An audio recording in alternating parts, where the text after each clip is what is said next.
나에게 걸린 현상금은 얼마쯤 될까? 1,500만 달러. 우리 돈으로 200억 원.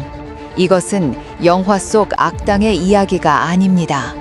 지구 반대편 베네수엘라의 대통령 니콜라스 마두로를 잡기 위해 걸린 금액입니다. 미국 법무부 장관이 카메라 앞에서 차갑게 말하더군요. 독재자는 지구 끝까지 쫓아가서 반드시 법의 심판대 위에 세우겠다고 말입니다. 한 나라의 지도자를 마치 범죄자 취급하며 현상금을 거는 나라, 그게 미국입니다. 김정은은 직감합니다. 다음 순서는 나일지도 모른다. 트럼프가 마두로를 추적 리스트에 올렸다면 그 다음 페이지에는 분명 내 이름이 적혀 있을 것이다. 푸틴이 젤렌스키를 잡고 싶어 하는 것처럼 미국의 특수 요원들도 이미 내 침실 좌표를 찍어놓고 훈련하고 있을지도 모른다. 아니, 어쩌면 이미 다녀갔을지도 모릅니다. 2019년 그 칠흑 같았던 밤, 원산 앞바다에서 그들의 냄새가 났기 때문입니다. 오늘 들려드릴 이야기는 단순한 가설이 아닙니다. 실제로 그들이 내 침실 창문 밑까지 왔다가 사라졌던 그날 밤에 소름 끼치는 기록입니다. 구독과 좋아요를 눌러주세요. 우리는 한민족, 북에 있는 동포들에게 큰 희망이 전달됩니다. 응원의 한마디도 댓글에 부탁드립니다. 그럼 사연 시작하겠습니다. 평양시 중구역 노동당사 본관 3층.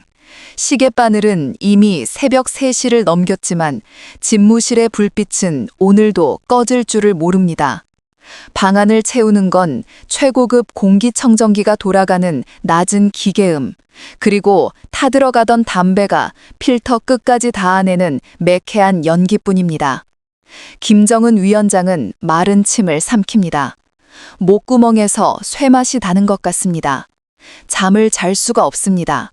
눈을 감으면 천장에서 검은 그림자가 뚝 떨어져 내릴 것만 같아서 견딜 수가 없습니다. 전문가의 말 맞다나 도둑이 재발절인 법입니다. 자신의 두 손을 내려다봅니다. 고모부를 형체도 없이 사라지게 만들었던 그날의 기억. 이복형의 얼굴에 독극물을 발라 공항 한복판에서 쓰러지게 만든 그 비정한 지시. 그리고 지금 이 순간에도 수용소에서 고통받으며 사라져가는 수만 명의 사람들. 그 죗값들이 어둠 속에서 스멀스멀 기어나와 집무실의 화려한 커튼 뒤에 숨어 그를 노려보는 것만 같습니다. 김정은은 황급히 뒤를 돌아봅니다. 문 밖에는 최정예 호위 부대가 지키고 있습니다. 하지만 그들은 정말 믿을 수 있을까? 미국이 내건 200억 원, 그 막대한 돈이면 저 문 밖의 병사가 총구를 거꾸로 돌리지 않을 거라는 보장이 있을까? 의심은 꼬리에 꼬리를 물고 공포는 망상이 되어 그를 옥죄어 옵니다. 여기는 평양이다. 철통 같은 요새다. 감히 들어올 수 없을 것이다. 그는 푹신한 가죽 의자 깊숙이 몸을 파묻으며 애써 부정해봅니다. 하지만 이성은 차갑게 속삭입니다. 미국이라면, 그들이라면 가능하다. 전문가들은 입을 모아 말합니다. 미국은 할 수 있다. 시간과 돈을 쏟아붓기로 결정하는 순간 지구상에 안전한 곳은 단 한 군데도 없다. 도대체 그들은 어떤 능력을 가졌기에 평양의 주인이 밤잠을 설치며 두려움에 떠는 걸까요? 그들이 목표물을 몰아놓고 제압하는 방식은 우리가 상상하는 것보다 훨씬 더 치밀하고 압도적입니다. 미국이 작전을 시작했을 때 어떤 일이 벌어지는지 역사는 이미 증명했습니다. 1989년 파나마 작전을 기억하십니까? 당시 파나마의 지도자 마누엘 노리에가는 한때 미국의 정보원 노릇을 하며 호의호식하던 인물입니다. 하지만 그가 선을 넘고 통제를 벗어나자 미국은 가차없이 체포영장을 집행하러 군대를 보냈습니다. 그때 작전은 정말 전형적인 압박작전의 끝판왕이었습니다. 대규모 병력을 투입해서 파나마 군사본부를 완전히 무력화시켰습니다. 한 평 땅 따먹기 하듯이 밀고 들어가서 숨을 곳을 없애버리는 겁니다. 노리에가가 바티칸 대사관으로 도망쳐 숨었을 때 미군은 어떻게 했는지 아십니까? 대사관 앞에 거대한 스피커를 산처럼 쌓아 올렸습니다. 그리고 24시간 내내 귀가 터질 듯한 볼륨으로 강렬한 음악을 틀어댔습니다. 잠을 재우지 않는 겁니다. 정신을 무너뜨리는 겁니다. 결국 노리에가는 제 발로 걸어나와 체포되었고 미국으로 압송되어 40년형을 받았습니다. 김정은이 가장 두려워하는 시나리오가 바로 이겁니다. 차라리 미사일 맞고 끝나는 게 나을 수도 있습니다. 하지만 죄수복을 입고 미국 법정에 서서 재판을 받는 모습, 이것이야말로 절대 권력자에게는 견딜 수 없는 수치이자 공포입니다. 그렇다면 이 임무를 수행할 추적자들은 누구일까요? 우리는 흔히 빛나된 작전을 수행한 해군 특수부대를 떠올립니다. 하지만 육군에는 그보다 더 베일에 쌓인 부대가 있습니다. 바로 델타포스입니다. 이들은 대테러 작전과 요인 확보를 위해 태어난 전문가들입니다. 물론 이들에게도 뼈아픈 실패의 역사가 있습니다. 1980년 이란 작전 때였습니다. 그때는 정말 상황이 좋지 않았습니다. 사막의 모래폭풍에 헬기가 고장나고 충돌 사고로 대원들을 잃었습니다. 작전은 실패했고 전 세계가 미국의 실수를 이야기했습니다. 하지만 미국은 집요한 나라입니다. 그 실패에서 뼈를 깎는 교훈을 얻었습니다. 일반 조종사로는 안 된다. 특수작전만을 위한 완벽한 조종사들이 필요하다. 그래서 탄생한 게 바로 특수작전 항공단, 일명 나이트스토커입니다. 밤의 추적자들. 이름부터 은밀하지 않습니까? 이 부대 조종사들은 일반 파일럿보다 훨씬 더 혹독한 훈련을 받습니다. 그리고 오로지 밤에만 비행합니다. 칠흑 같은 어둠 속에서 특수 곡을 하나에 의지해 나무 꼭대기를 스칠 듯이 낮게 시속 200km가 넘는 속도로 날아갑니다. 왜냐고요? 적이 잠든 시간, 적의 눈에 보이지 않는 시간에 침투해야 하니까요. 과거의 실패가 지금의 완벽한 존재들을 만들어낸 겁니다. 빛나된 작전 때를 보십시오. 그를 잡는데 10년이 걸렸습니다. 당시 대통령의 지령은 제거가 아니라 가능하다면 생포하라였습니다. 믿기지 않으시겠지만 사실입니다. 미국은 무조건 물리력을 쓰는 게 능사가 아니라는 걸 압니다. 잡아서 법정에 세우는 것이 진정한 승리라는 걸 알기 때문입니다. 하지만 현장에서 저항이 있었기에 불가피하게 제압된 것입니다. 만약 그가 손을 들었다면 우리는 그가 미국 감옥에 있는 모습을 봤을지도 모릅니다. 김정은도 이걸 너무나 잘 알고 있습니다. 미국은 마음만 먹으면 언제든 내 침실 문을 열고 들어올 수 있다. 단지 여러 가지 국제 관계와 복잡한 셈법 때문에 아직 그 버튼을 누르지 않았을 뿐이다. 하지만 만약 김정은이 결정적인 선을 넘는다면, 미국 본토를 위협하는 징후가 포착된다면 그때는 이야기가 달라집니다. 미국 대통령이 책상을 내리치며 그를 데려와라 라고 명령하는 순간 작전은 시작됩니다. 자, 이번은 하늘을 한번 보겠습니다. 김정은 위원장이 잠 못 드는 이유가 단순히 특수 요원들 때문만은 아닙니다. 바로 머리 위가 뚫려 있다는 공포 때문입니다. 북한군 장성들은 김정은 앞에서 항상 큰 소리를 칩니다. 위원장 동지, 걱정 마십시오. 우리에게는 강력한 대공 미사일이 있습니다. 평양 하늘은 물샐 틈 없습니다. 실제로 북한은 S-300급의 지대공 미사일 시스템을 보유하고 있습니다. 이게 무시할 물건은 아닙니다. 사거리가 길고 레이더 성능도 꽤 괜찮아서 웬만한 구형 전투기들은 근처에만 가도 위험할 수 있습니다. 그래서 북한 방공병들은 레이더 화면만 뚫어져라 쳐다보며 자신만만해 하고 있을 겁니다. 하지만 여기에 치명적인 함정이 있습니다. 현대전은 눈싸움입니다. 누가 먼저 보고 누가 먼저 타격하느냐의 싸움입니다. 전문가들은 아주 의미심장한 분석을 내놓았습니다. 최신 스텔스기인 F-35나 F-22는 이 대공 미사일이 있든 말든 상관없이 평양 상공을 제 집 드나들듯 할 수 있다는 이야기입니다. 왜냐하면 레이더에 잡히지 않으니까요. 김정은도 바보가 아닙니다. 그는 알고 있습니다. 북한군 레이더 화면에는 아무것도 잡히지 않는데 이미 내 머리 위에 미군의 비행체가 와 있을 수 있다는 사실을 말이죠. 실제로 전문가들은 북한의 그 자랑스러운 방공망이 무력화되는 데 걸리는 시간을 딱 2분으로 봅니다. 2시간이 아닙니다. 2분입니다. 작전이 시작되면 평양의 모든 레이더가 먹통이 되고 통신이 끊어지고 눈과 귀가 멀어버리는데 고작 컵라면 하나 익을 시간도 안 걸린다는 겁니다. 상상을 해보십시오. 깊은 밤 평양 관저의 지하 벙커. 김정은이 술 한 잔을 마시고 있는데 갑자기 모든 전기가 나가고 붉은 비상등이 켜집니다. 호위 사령관이 다급하게 뛰어들어옵니다. 레이더가 안 보입니다. 통신이 안 됩니다. 그리고 그 순간 벙커의 두꺼운 콘크리트 천장을 뚫고 무언가가 꽂힙니다. 이 모든 일이 2분 안에 벌어집니다. 핵무기요? 네, 물론 무서운 무기입니다. 하지만 핵무기는 딱 한 번밖에 쓸 수 없습니다. 바로 자폭할 때입니다. 그런데 그 버튼을 누를 손가락이 2분 만에 제압당한다면 그 핵이 무슨 소용이 있겠습니까?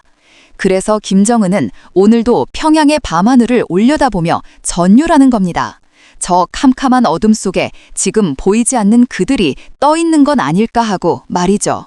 공중 폭격이나 미사일은 시끄럽고 요란합니다. 전면전을 각오해야 하죠.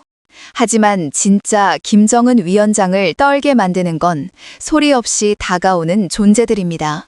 아무런 예고도 없이 바람처럼 스며들어서 가장 깊은 곳을 찌르는 그림자 같은 존재들 말입니다. 지금부터 해드릴 이야기는 가설이 아닙니다. 실제 상황입니다. 시계를 2019년으로 돌려보겠습니다. 당시 하노이에서 열린 정상회담이 아무런 성과 없이 끝난 후 한반도에는 다시 차가운 냉기류가 흐르기 시작했습니다. 바로 그 시점 2019년 초 미 해군 특수부대 최정예 팀에게 극비 지령이 내려옵니다. 작전명은 기밀이라 알려지지 않았지만 목표는 명확했습니다. 타겟은 북한, 임무는 정보 획득이었습니다. 뉴욕타임즈의 보도에 따르면 당시 미국은 협상 결렬에 대비해 김정은 위원장의 의중을 파악하고자 했습니다. 그가 진짜 핵을 포기할 생각이 있는지, 측근들과 무슨 이야기를 나누는지 그 내밀한 목소리를 듣고 싶었던 겁니다. 하지만 평양 한복판에 장비를 설치하는 건 불가능에 가깝습니다. 그래서 차선책을 택했습니다. 그가 자주 머무르는 원산의 해안가 별장이나 주요 통신시설 근처에 침투해서 케이블에 직접 장비를 물리거나 고성능 수집기를 매설하는 작전이었을 것으로 추정됩니다. 이 불가능해 보이는 임무를 수행할 수 있는 부대는 전 세계에 딱 하나뿐입니다. 미 해군 특수전 개발단, 일명 대북그루입니다. 그들은 검은색 특수 잠수정을 타고 차가운 동해바다, 북한 해역 깊숙이 들어갔습니다. 상상을 한번 해보십시오. 동해의 수심 깊은 곳, 빛 한 줌 들어오지 않는 칠흑 같은 바닷속입니다. 잠수정 안은 성인 남성 몇 명이 겨우 구겨 탈 수 있을 만큼 좁고 기계 돌아가는 열기와 습기 그리고 땀 냄새가 진동했을 겁니다. 대원들은 서로의 숨소리만 들리는 그 좁은 공간에서 수십 시간을 버텼을 겁니다. 엔진 소리를 최소화하기 위해 아주 느린 속도로 북한 영해선을 넘습니다. 혹시 모를 음파 탐지기에 걸리지 않기 위해 해저 지형의 굴곡을 따라 바닥에 바짝 붙어서 이동합니다. 머리 위로는 북한 경비정이 지나갑니다. 웅웅거리는 프로펠러 소리가 잠수정 외벽을 타고 들어와 고막을 때립니다. 만약 지금 발각된다면 살아서 돌아갈 확률은 0%입니다. 국제적인 분쟁이 되는 건 둘째치고 그 차가운 바닷속이 그들의 무덤이 될 테니까요. 하지만 그들은 감정 없는 기계처럼 침착하게 목표 지점으로 다가갑니다. 드디어 작전구역에 도착했습니다. 북한의 어느 해안가. 물 밖에서는 파도가 갯바위를 때리는 소리가 들립니다. 이제 잠수정 해치가 열리고 대원들이 차가운 바닷물 속으로 몸을 던질 차례입니다. 이때 사용하는 장비는 일반 스쿠버 장비가 아닙니다. 폐쇄회로 호흡기, 일명 리브리더입니다. 숨을 내쉬어도 공기방울이 물 위로 올라가지 않는 특수 장비입니다. 물 위에서 보초를 서는 북한군에게 들키지 않기 위해서입니다. 검은 고무 슈트를 입은 대원들이 어둠과 하나가 되어 해안가로 접근합니다. 물은 살을 애는 듯 차갑지만 극한의 긴장감 때문에 추위조차 느껴지지 않습니다. 모든 것이 완벽해 보였습니다. 위성 정보도 정확했고 조류도 잔잔했고 달빛도 없는 그야말로 침투하기 딱 좋은 밤이었습니다. 하지만 현장은 언제나 예상치 못한 변수를 만들어냅니다. 아무리 완벽한 계획도 우연이라는 변수 앞에서는 무용지물이 될 수 있습니다. 해안가 상륙 직전이었습니다. 어둠 속에서 정체를 알 수 없는 검은 그림자가 불쑥 튀어나왔습니다. 군함도 아니고 경비정도 아니었습니다. 규칙적인 엔진 소리가 아닌 덜덜거리는 낡은 기계음, 바로 북한 민간 어선이었습니다. 이 새벽에 조업을 나온 건지 아니면 엔진 고장으로 표류한 건지는 알 수 없습니다. 하지만 그 배에는 북한 주민 여럿이 타고 있었고 불행하게도 그들은 물 위로 솟아오른 미군 특수부대의 잠망경 혹은 대원들의 머리를 보고 말았습니다.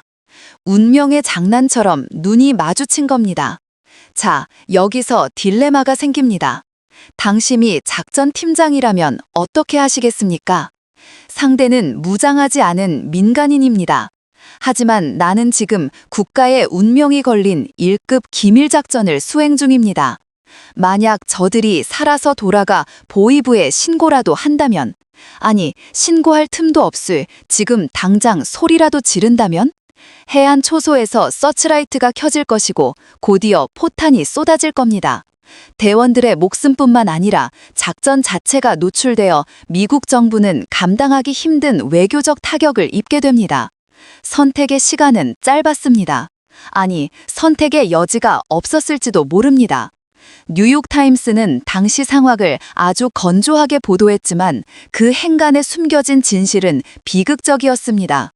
미군 특수부대는 작전 보완을 최우선으로 판단했습니다. 그리고 결단을 내렸습니다. 보도에 따르면 그들은 목격자들을 영원히 침복시켰습니다. 총을 사용했을까요? 아니요. 총소리는 너무 큽니다. 아마도 소음기가 장착된 특수 장비를 사용했거나 물속에서 조용히 접근하여 제압했을 가능성이 높습니다. 그 짧은 순간, 그 어두운 바다 위에서 정확히 어떤 일이 벌어졌는지 우리는 알 수 없습니다.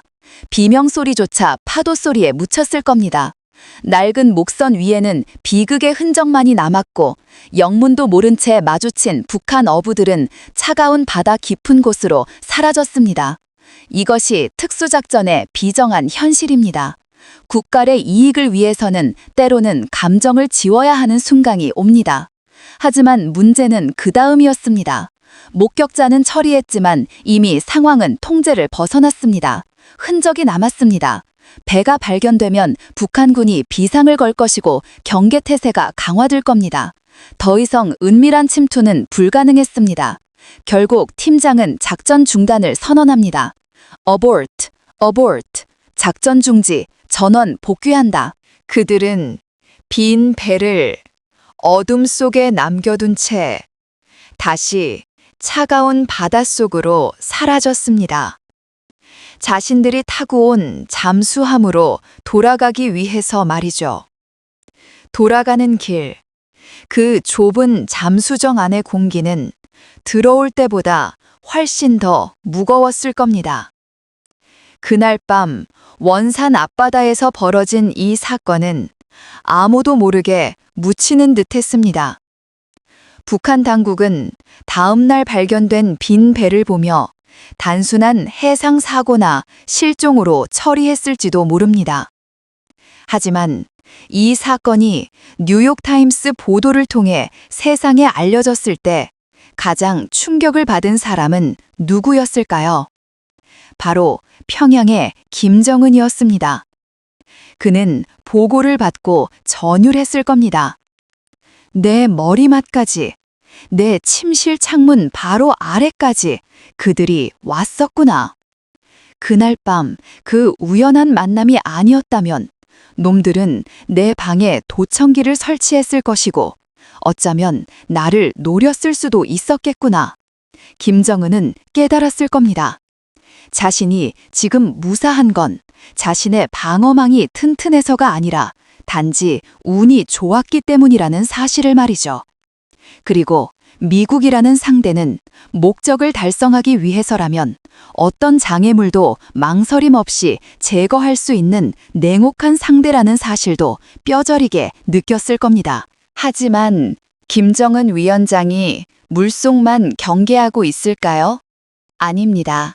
그는 물속보다 하늘을 더 두려워합니다. 물속에서 올라오는 불청객은 그래도 눈에 보이기라도 합니다. 대응할 시간이라도 있습니다. 그런데 보이지도 않고 들리지도 않는 높은 곳에서 예고 없이 내려와 목표물만 정확히 타격하는 하늘의 검이 있습니다. 바로 드론입니다. 시계를 2020년 1월 3일 새벽으로 돌려보겠습니다. 장소는 이라크 바그다드 국제공항입니다. 이란의 군부 실세이자 영웅으로 추앙받던 가셈 솔레이마니 사령관이 차량에 탑승해 이동 중이었습니다. 그는 자신이 안전하다고 믿었습니다. 자신을 호위하는 차량들이 앞뒤로 붙어 있었고 무장 경호원들이 철통같이 지키고 있었니까요. 하지만 그는 몰랐습니다. 자신의 머리 위 7,000m 상공, 구름 위에서 미국의 MQ라인 리퍼 드론이 독수리처럼 자신을 내려다보고 있다는 사실을 말이죠. 리퍼 드론, 이 녀석의 별명은 침묵의 감시자입니다. 프로펠러로 비행하지만 소음이 거의 없습니다. 고도 수킬로미터 상공에 떠 있으면 지상에서는 아무런 인기척도 느낄 수 없습니다. 솔레이마니는 차 안에서 아마 편안하게 다음 일정을 생각하고 있었을 겁니다. 하지만 그 평온함은 딱 거기까지였습니다. 미국 네바다주 크리치 공군기지, 지구 반대편에 있는 통제실에서 미군 조종사가 모니터를 보며 버튼을 눌렀습니다. 그 순간 바그다드 상공에 떠있던 드론에서 미사일이 발사되었습니다. 그런데 이 미사일이 좀 특별합니다. 일반적인 미사일은 일명 닌자 미사일이라 불리는 R9X였습니다. 이 녀석은 폭약이 없습니다. 폭발하지 않습니다. 대신 목표물에 충돌하기 직전 미사일 몸통에서 6개의 길고 날카로운 강철 날개가 펼쳐집니다. 그리고 그 엄청난 속도와 운동 에너지로 차량의 지붕을 뚫고 들어가 그 안에 있는 목표물만을 물리적으로 타격합니다. 화염도 없습니다. 굉음도 없습니다. 그저 쿵 하는 소리와 함께 찌그러진 차와 목표물이 제거된 현장만 남을 뿐입니다. 옆자리에 타고 있어도 운이 좋으면 다치지 않을 정도로 정밀합니다. 이날 솔레이마니는 현장에서 생을 마감했습니다. 이 뉴스를 평양에서 접한 김정은의 심정은 어땠을까요? 아마 큰 충격을 받았을 겁니다. 솔레이마니는 이라크를 자유롭게 오가던 거물이었습니다. 그런 인물도 미국이 마음만 먹으니까 드론 한 방에 제거되었습니다. 심지어 미국 조종사는 지구 반대편에서 커피를 마시며 작전을 수행했습니다. 그날 이후 평양 상공에는 보이지 않는 공포가 깔렸습니다. 김정은은 맑은 날을 싫어하게 되었습니다. 구름 한 점 없는 파란 하늘이 그에게는 감시자의 눈동자처럼 보이기 때문입니다. 그가 왜 낮에는 잘 안 돌아다니고 새벽에만 움직이는지 아십니까? 왜 이동할 때 똑같은 차 여러 대를 줄지어 이동시키면서 교란 작전을 쓰는지 아십니까? 바로 이 정밀 타격 무기 때문입니다. 내 머리 위 보이지 않는 곳에 지금 저들이 떠 있을지 모른다는 공포. 화장실에 가려고 마당을 건너는 그 짧은 순간에도 하늘에서 무언가가 떨어질 수 있다는 강박증. 이것이 김정은을 가장 예민하게 만드는 진짜 이유입니다. 상상해 보십시오. 어느 화창한 봄날, 김정은이 원산별장에서 기분 좋게 승마를 즐기고 있습니다. 말발굽 소리가 경쾌합니다. 하지만 그 순간 하늘에서 미세한 바람 소리가 들립니다. 그가 고개를 드는 순간 강철 날개가 펼쳐진 검은 물체가 시야에 들어옵니다. 피할 시간은 없습니다. 그렇게 평양의 절대 권력자는 한순간에 역사 속으로 사라질 수 있습니다. 이것이 기술이 주는 침묵의 공포입니다. 하늘이 무서우니 김정은은 어디로 숨을까요? 당연히 땅속입니다. 두더지처럼 깊고 어두운 땅속으로 파고 들어갑니다. 평양 시내 지하에는 우리가 상상하는 것보다 훨씬 거대한 지하 세계가 존재합니다. 일명 지하 궁전입니다. 특히 평양 룡성구역에 있는 관저 지하에는 지상에서 어떤 일이 벌어져도 안전하다는 요새가 있습니다. 깊이가 무려 지하 100m에서 깊게는 300m까지 내려간다고 알려져 있습니다. 300m면 63빌딩 놓기만큼 땅을 파고 들어간 겁니다. 고속 엘리베이터를 타고 한참을 내려가면 귀가 먹먹해질 정도의 깊이입니다. 그곳의 풍경을 한번 상상해 봅시다. 두께 2m가 넘는 강화 콘크리트 벽, 수백 개의 감시 카메라 화면이 번뜩이는 통제실, 유사시 1년은 버틸 수 있는 식량과 물이 쌓여 있는 창고, 그리고 최고급 인테리어로 꾸며진 김정은의 침실이 있을 겁니다. 하지만 아무리 화려하게 꾸며놔도 그곳은 결국 감옥입니다. 창문 하나 없는 밀실입니다. 최고급 공기순환 장치가 24시간 돌아가지만 깊은 땅속 특유의 눅눅하고 무거운 공기는 완전히 지울 수 없습니다. 인공 조명이 항상 켜져 있어 지금이 낮인지 밤인지 밖에는 비가 오는지 눈이 오는지 알 수도 없습니다. 시간 감각이 사라진 그곳에서 김정은은 정막과 싸우며 끊임없이 의심하고 불안해할 겁니다. 그 화려한 지하 벙커는 그를 보호하는 요새이자 동시에 그를 세상과 단절시키는 가장 완벽한 독방인 셈입니다. 하지만 한 곳에만 머무르면 위치가 노출될 수 있습니다. 그래서 그는 움직입니다. 무엇을 타고요? 바로 전용 열차 태양호입니다. 이 열차는 단순한 기차가 아닙니다. 움직이는 요새입니다. 모든 창문과 벽면은 방탄 처리가 되어 있고 바닥에는 폭발물 탐지 센서가 깔려 있습니다. 열차 안에는 집무실, 회의실, 침실은 물론이고 노래방에 최고급 요리를 해주는 주방까지 완비되어 있습니다. 하지만 이 움직이는 요새에도 치명적인 약점이 있습니다. 바로 속도입니다. 북한의 철로 사정이 워낙 좋지 않은 데다 워낙 무거운 장갑판을 둘러쳐 놔서 시속 60km 이상을 낼 수가 없습니다. 거북이처럼 기어가는 겁니다. 그리고 이 느리게 움직이는 긴 기차는 미국의 정찰 위성에게는 아주 선명한 표적입니다. 우주에서 내려다보면 김정은의 기차는 마치 네온 사인을 켜고 달리는 것처럼 뻔히 보입니다. 미국은 김정은이 평양역에서 기차를 타는 순간부터 그 기차가 원산으로 가는지 신의주로 가는지 실시간으로 지켜보고 있습니다. 기차 안에서의 김정은을 상상해 보십시오. 덜컹거리는 기차 안에서 최고급 와인을 마시지만 잔을 쥔 손은 김장으로 굳어 있을 겁니다.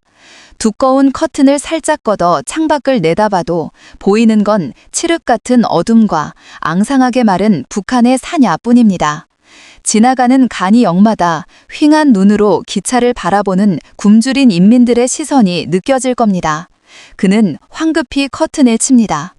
외부와 단절된 그 좁은 기차 안에서 그는 철저하게 고립되어 있습니다. 갑자기 기차가 급정거라도 하면 그는 소스라치게 놀랄 겁니다. 선로에 문제가 생긴 건 아닐까? 누군가 함정을 파놓은 건 아닐까? 특히 터널을 지날 때면 공포는 극에 달합니다. 어두운 터널 안에서 기차가 멈춘다면 그곳은 그야말로 도간에 든 쥐가 되는 셈이니까요. 그래서 김정은의 전용 열차 앞에는 항상 선행 열차가 먼저 달립니다. 만약 선로에 문제가 있다면 앞차가 먼저 감당하라는 뜻입니다. 앞차가 먼저 가면 나는 살 수 있다. 얼마나 잔인하고 비겁한 생존 방식입니까? 자신의 안전을 위해 수백 명의 부하를 방패막이로 앞세우고 달리는 그 기차. 그 기차는 평양행이 아니라 끝을 알 수 없는 불안의 종착역으로 달리는 지옥행 열차일지도 모릅니다. 하늘에는 드론이 날아다니고 땅속은 답답하고 기차는 불안합니다. 그래도 김정은이 믿는 최후의 보루가 하나 있습니다. 바로 자신의 곁을 그림자처럼 지키는 호위 무사들입니다. 974 부대, 호위 사령부. 김정은을 위해서라면 자신의 몸을 던져서라도 그를 지킨다는 최정예의 요원들입니다. 이들은 선발 과정부터가 다릅니다. 출신 성분은 기본이고 8촌까지 조사를 해서 먼 친척 중에 한 명이라도 문제가 있으면 탈락입니다. 오로지 김씨 일가에 대한 맹목적인 충성심 하나로 훈련된 인간 병기들입니다. 하지만 말입니다. 세상에 영원한 충성이 어디 있습니까? 특히 돈 앞에서는 장사 없다는 말이 있습니다. 아까 처음에 말씀드렸던 현상금 기억하십니까? 1,500만 달러, 우리 돈 200억 원, 북한 돈으로 환산하면 계산조차 힘든 천문학적인 액수입니다. 평생 쌀밥에 고깃국을 먹어도 다 못 쓸 돈이고 자자손손 떵떵거리고 살 수 있는 돈입니다. 지금 김정은의 문 앞을 지키는 저 병사의 현실은 어떨까요? 그의 고향에 있는 부모 형제는 지금 배급이 끊겨 굶주리고 있을지도 모릅니다. 그런 그에게 200억이라는 숫자는 단순한 돈이 아니라 가족의 생존이자 새로운 인생입니다. 시나리오를 하나 써보겠습니다. 어느 폭풍우 치는 밤입니다. 김정은이 관저 깊숙한 침실에서 잠이 들었습니다. 문 밖에는 10년 넘게 그를 지켜온 가장 믿음직한 호위 조장이 서 있습니다. 그의 허리춤에는 장전된 백두산 권총이 차여 있습니다. 그때 그의 머릿속에서 거부할 수 없는 속삭임이 들립니다. 이 문만 열어주면, 아니 내가 직접 결단을 내리면 200억이다. 내 가족을 살릴 수 있다. 이 지옥 같은 현실을 탈출해서 자유로운 나라에서 살 수 있다. 그의 눈동자가 흔들립니다. 문틈으로 김정은의 숨소리가 새어나옵니다. 저 아내 독재자는 매일 호화로운 생활을 즐기는데 내 가족은 장마당을 떠돌며 고통받고 있다는 현실. 분노와 욕망이 교차하는 순간 평생을 지켜온 충성심이라는 둑이 무너지는 건 한순간입니다. 역사가 증명하지 않습니까? 수많은 독재자들의 최후는 외부의 적이 아닌 가장 가까운 사람의 배신으로 결정되었습니다. 믿었던 신복, 아들과 같았던 부하, 그들이 등을 돌리는 순간 제국은 무너졌습니다. 김정은도 이걸 너무나 잘 압니다. 그래서 호위병들을 수시로 교체합니다. 한 명에게 오랫동안 권력을 주지 않습니다. 심지어 호위병끼리 서로 감시하게 만듭니다. 2인 1조가 아니라 3인 1조로 세워서 둘이 짜지 못하게 만듭니다. 화장실에 갈 때도 경호원이 따라오는데 그 경호원을 감시하는 또 다른 경호원이 뒤에 붙습니다. 이것은 경호가 아니라 서로가 서로를 겨누는 감옥입니다. 불신 지옥 그 자체입니다. 만약 미국의 특수부대가 침투했다면 굳이 어렵게 문을 부수고 들어갈 필요도 없을지도 모릅니다. 미리 포섭된 내부 조력자가 조용히 빗장을 열어줄 수도 있으니까요. 여기입니다. 이쪽으로 오십시오. 어둠 속에서 들리는 그 짧은 속삭임. 그것이야말로 김정은이 잠들지 못하고 가장 두려워하는 소리일 겁니다. 그날 밤 호위병의 시선이 창밖의 적이 아닌 침대 위에 자신을 향해 돌아가는 그 찰나의 순간 김정은은 깨닫게 될 겁니다. 자신이 쌓아올린 공포정치가 결국 자신을 겨누는 칼날이 되어 돌아왔다는 것을 말이죠. 내부의 적보다 더 무서운 상황이 있습니다. 바로 귀가 멀고 입이 막히는 상황입니다. 현대전에서 가장 먼저 타격받는 것은 사람의 목숨이 아니라 바로 통신입니다. 시나리오를 하나 더 돌려보겠습니다. 어느 날 새벽 평양 상공에서 강력한 전자기파, 즉 EMP가 터지거나 사이버 공격이 시작됩니다. 소리도 없고 폭발도 없습니다. 하지만 그 순간 평양의 모든 불이 꺼집니다. 김정은의 집무실에 있는 붉은색 직통 전화기, 일명 1호 전화가 먹통이 됩니다. 호위 사령부와 연결된 무전기도, 지하 벙커의 위성통신망도 잡음만 내뱉으며 침묵합니다. 이때 김정은이 느낄 공포는 상상을 초월합니다. 그는 평양이라는 거대한 감옥, 그 중에서도 관저라는 가장 작은 독방에 갇힌 꼴이 됩니다. 지방 군단에 진압하라는 명령을 내릴 수도 없고 국경 경비대에 막아라고 소리칠 수도 없습니다. 자신의 목소리가 집무실 문턱을 넘지 못하는 순간 그는 더 이상 최고 존엄이 아닙니다. 그는 그저 겁에 질린 한 명의 고립된 남자일 뿐입니다. 창밖을 내다봅니다. 평양 시내는 칠흑 같은 어둠에 잠겨 있습니다. 저 어둠 속에서 지금 무슨 일이 벌어지고 있는지 알 수가 없습니다. 쿠데타군이 탱크를 몰고 오고 있는지 아니면 미군 헬기가 착륙하고 있는지 확인할 방법이 없습니다. 그저 쿵, 쿵 거리는 자신의 심장 소리만 들릴 뿐입니다. 문 밖의 호위병에게 묻습니다. 밖에 무슨 일인가? 하지만 호위병도 모릅니다. 통신이 끊겼으니까요. 정보가 차단된 독재자, 그것은 눈을 가리고 절벽 끝에 서 있는 것과 같습니다. 그는 직감할 겁니다. 아, 나의 시대가 이렇게 소리 없이 끝나는구나. 총성 한 발 울리지 않았지만 이미 평양은 함락된 것이나 다름없습니다. 자, 이제 모든 것이 끝났습니다. 하늘이 뚫렸고 땅속이 무너졌고 믿었던 부하마저 등을 돌렸고 통신마저 끊겼습니다. 결국 그날이 왔습니다. 심판의 날입니다. 극적으로 생포된 김정은의 다음 행선지는 어디일까요? 평양 순안공항? 아닙니다. 그는 칠흑 같은 어둠 속에 대기하고 있던 미군 수송기 C-17 글로브 마스터의 화물칸에 실리게 될 겁니다. 머리에는 검은 두건이 씌워지고 손목과 발목에는 차가운 강철 수갑이 채워진 채로 말이죠. 엔진 소리가 굉음을 내며 이륙하는 순간 그는 발 아래로 멀어지는 평양의 야경을 볼 수조차 없을 겁니다. 비행기는 밤새 태평양을 건너거나 유럽으로 향할 겁니다. 도착지는 네덜란드 헤이그, 국제형사재판소가 있는 곳입니다. 이곳은 전 세계 전범들, 학살자들, 독재자들이 최후의 심판을 받는 곳입니다. 세르비아의 학살자 밀로셰비치도 이곳에 섰고 라이베리아의 독재자 찰스 테일러도 이곳에서 50년형을 받았습니다. 이제 김정은의 차례입니다.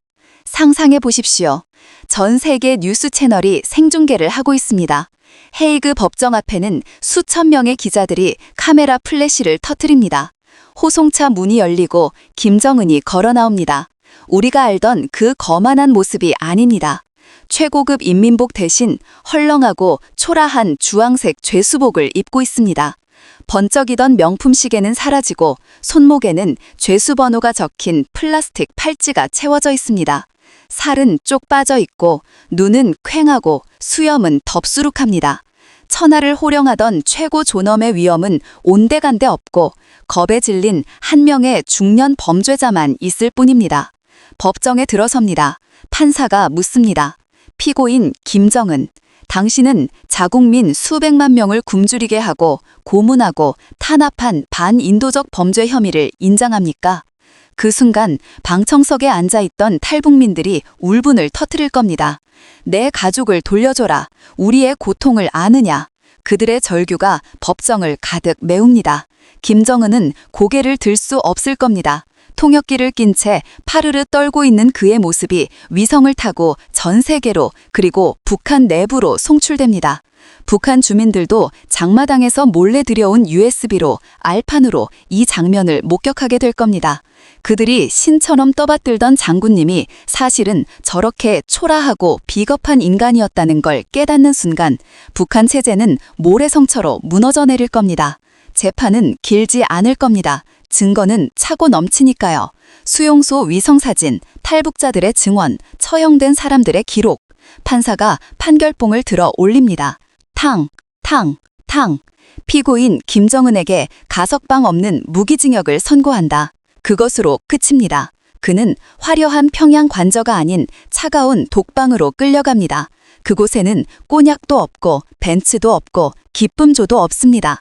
가로 2m, 세로 3m의 좁은 방, 작은 창문으로 들어오는 네모난 햇살 한 조각이 그가 볼 수 있는 세상의 전부가 될 겁니다. 그는 그곳에서 죽을 때까지 벽을 보고 혼잣말을 하며 과거의 영광을 곱씹으며 서서히 잊혀갈 겁니다. 자신이 한때 왕이었다는 사실조차 잊어버린 채 역사상 가장 쓸쓸한 죄수로 늙어갈 겁니다. 이것은 소설이 아닙니다. 수많은 독재자들의 말로는 항상 비슷했습니다. 누군가는 지하 벙커에서 최후를 맞이했고, 누군가는 하수구에 숨어 있다가 발견되었고, 누군가는 형장의 이슬로 사라졌습니다. 김정은이라고 다를까요? 역사의 수레바퀴는 이미 돌고 있습니다. 미국은 준비를 마쳤고 명분은 쌓여가고 있습니다. 시계 초침은 째깍째깍 그의 마지막을 향해 달려가고 있습니다. 오늘 밤도 평양 관저의 불빛은 꺼지지 않을 겁니다. 김정은은 창밖을 내다보며 생각하겠죠. 하늘에서 드론이 올까? 땅 밑에서 특수부대가 올까? 아니면 내 방문을 지키는 저놈이 문을 열까? 그 어떤 경우의 수라도 결론은 하나입니다. 그들은 반드시 옵니다. 그리고 그날은 예고 없이 찾아올 것입니다. 마치 도둑처럼, 밤의 그림자처럼 말이죠. 오늘 평양의 새벽 이야기는 여기까지입니다. 구독과 좋아요는 북한의 어둠을 밝히는 작은 촛불이 됩니다. 시청해주셔서 감사합니다.